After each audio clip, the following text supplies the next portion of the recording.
नाम थी दुखी लाल दास। बाबू सब रहे के लिए घर नहीं है, हमरा पास जवान बेटी है। बाबू सब मांग चांग के गुजर करे छी। बाबू सब दिन रात सोचते रहे छी कि हमरा बेटी के कब शादी भै जाए, बुढ़ापा में सिर पर के बोझा हट जेतिए। बाबू सब जवान भै के हमर बेटी मांग चांग ले जाए। बाबू सब जुग जमाना खराब है। बेटी के नाम थी लक्ष्मी। बेटी लक्ष्मी आवा बेटी आवा, आगे सुनिया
बेटी लक्ष्मी। हाँ पिताजी। भूख से चलल नहीं जाइया बेटी, कुछ मांग कर लाभ लाया कि नहीं दे बेटी। पिताजी आज मैं इस गांव में हर आदमी के दरवाजा गई, कहीं भी भोजन ना मिली पिताजी, कहीं भी ना मिली। बेटी हाँ पिताजी। बेटी सुने छे जगमनी में मेला लागले, चलो वही मेला में मांगबे चाहिए। ठीक है पिताजी चलिए। आओ चलो चलो चलो पिताजी,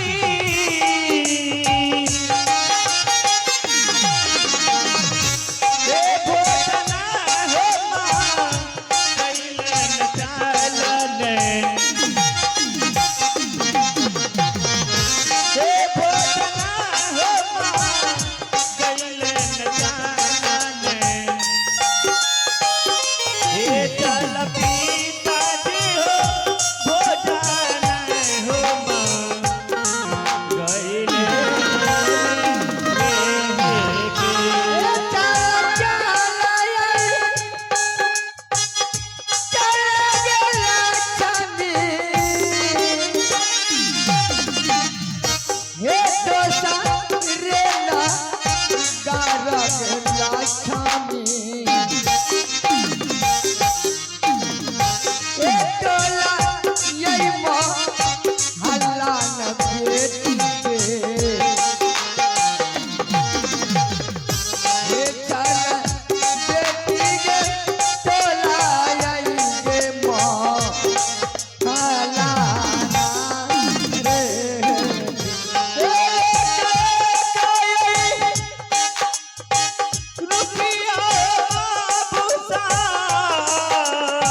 हो बाबू सब दिया यही गाड़ी बस बाबू सब दिया यही गाड़ी बस बाबू सब बाबू साहब दुखिया के बेरा